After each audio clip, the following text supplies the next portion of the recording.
Hey, yo, what's up, YouTube, man? It's your boy, Ashton Jackson, and in today's video, man, I'm going to be talking about the Dallas Cowboys playing up against the Carolina Panthers tomorrow, Sunday morning, and which is great for us because no matter how the game goes, we'll be able to talk about it, get in, get out, and enjoy the rest of football.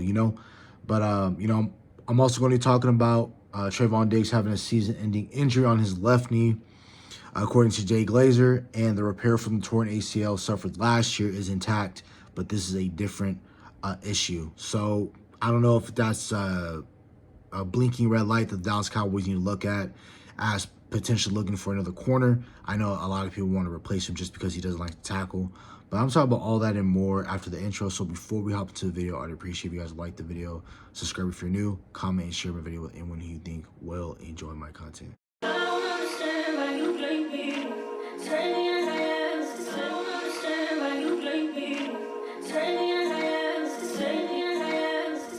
So again, right now, I'm going to get the injury out of the way with Trevon Diggs and my thoughts on the injury.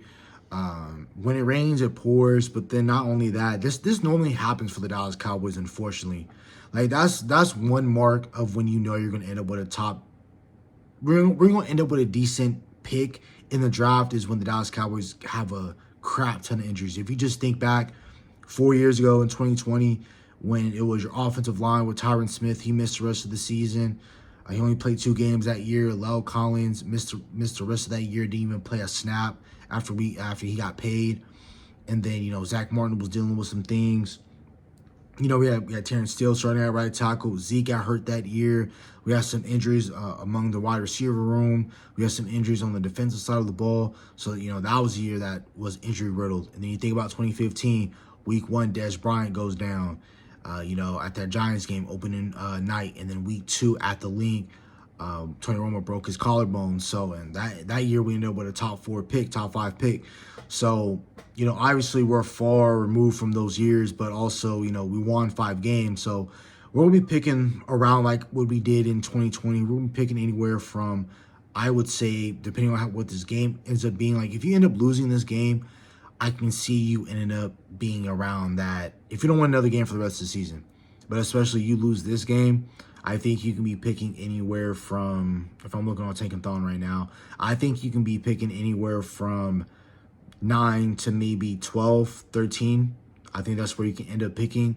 And honestly, I think you like the Dallas Cowboys draft history in terms of when the Dallas Cowboys are in the middle of the first round, like 13, 14, 15, 16, 17, 18. That's when the Dallas Cowboys end up getting a really good draft pick. That's when they end up getting, a Zach Martin in 2014. That's when they end up getting a CeeDee Lamb. That's when they end up getting a Michael Parsons. So I think, if the Dallas Cowboys win another game, or maybe if they end up winning on Sunday, they'll probably stick where they're at, maybe 12. Maybe they drop down to 13 or 14.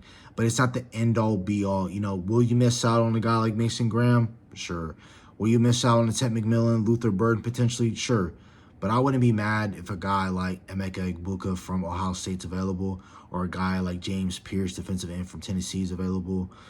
Or, we end up getting the corner from East Carolina, Chevelle.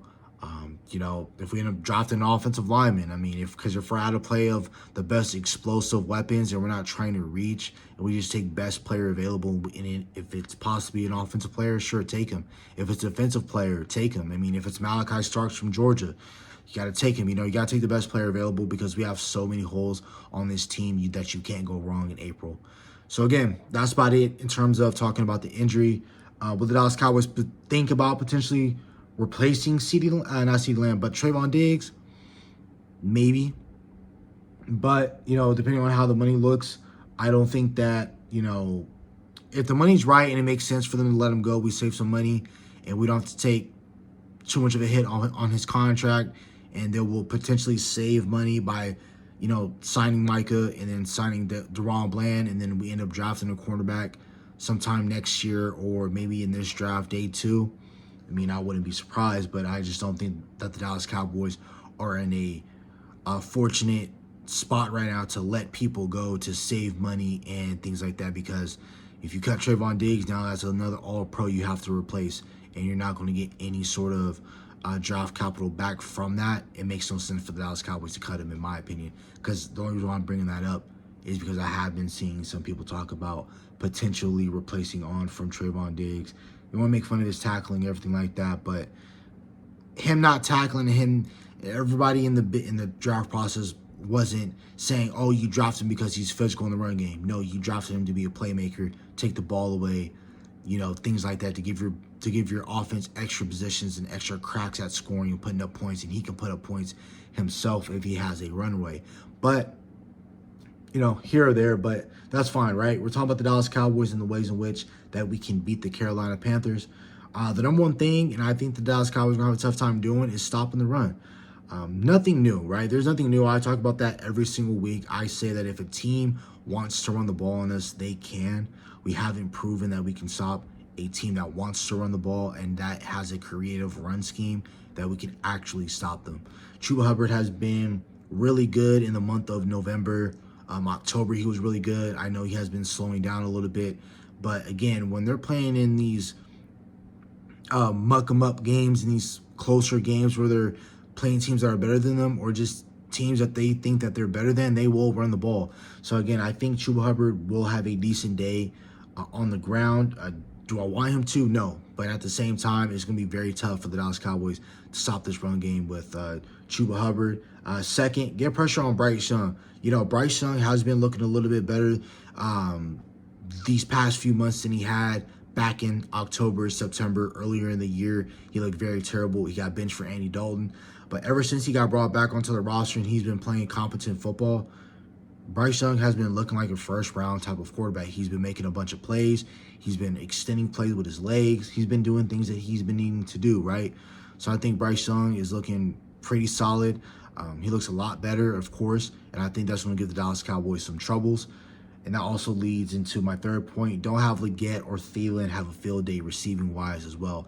I know it's going to be tough because you're not going to have Trevon Diggs for this contest.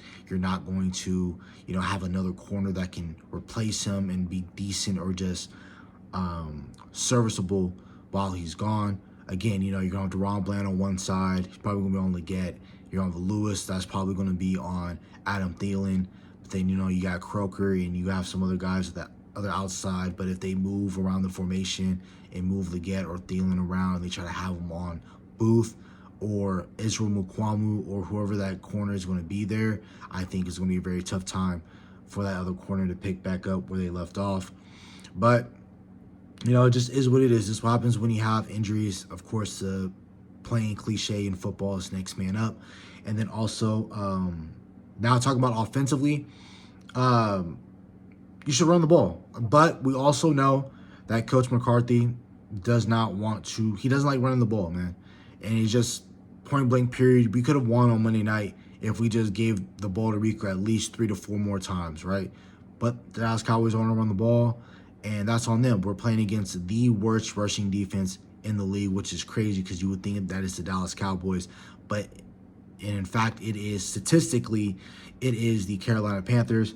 But I think that Dallas Cowboys, if they get to 20, and not 20 like here, down a gap, and you just give him the ball all the time, an imaginative type of runs, of course, giving him the ball 20 times isn't going to do anything. But if you motion, if you, duo block, if you have guys, you scheme guys to put guys on other ends where, you have Bass or you have Hoffman pulling or you have Tyler Smith pulling, you get some of your more athletic linemen on the move and you get them in free area where they can go out and create a runway for a guy like Rico Dowdle. In those 20 touches, I think you will be fine, but you should be able to run this ball if you want to. If you want to throw the ball all day, fine, but you're going to end up losing the game. If you want to throw the ball 30, 40 times against J.C. Horn in the secondary, that's fine.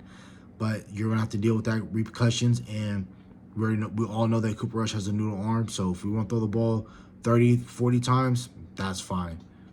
Let that be the case. That helps out Team Tankathon or Team Tank. That helps us out. But again, if we run the ball, we should be able to utilize play action. Play action leads into getting your playmakers involved. And then also just don't turn the ball over. Again, every single time that we turn the ball over, games don't always go our way. Let's create some turnovers if we possibly can. Bryce Young will give you the ball. He can definitely make some mistakes. Create some turnovers. And last but not least, limit the penalties. You were really good on Monday on the penalties, which is surprisingly. surprising enough to me because, you know, we're one of the most heavily penalized teams in the league, and the Cincinnati Bengals just got penalized all game. It was like 10 to 12 times, and they still ended up beating you. But again, you know, at the top, you know, stop the run, nothing new. But if you can't stop the run, the game is over. Second, get pressure on Bryce Young. Third, don't have Leggett or Thielen have a field day receiving. Fourth, the offense should run the ball, but we know that we don't like running the ball. But I feel like if we get imaginative 20 touches, 20 carries to Rico Dowdle, we should be able to win this football game. Then that leads into utilizing play action. You know, if we're having those safeties having to creep up, you know, everyone plays close to the line of scrimmage, and we play action off of that. We get the ball to CeeDee Lamb and get our playmakers involved, Ferguson, Turpin, Cooks. We'll be fine. Don't turn the ball over, create turnovers, and limit your penalties. That's about it for the video. Hopefully you guys have a nice day. Stay safe, stay blessed. Bye.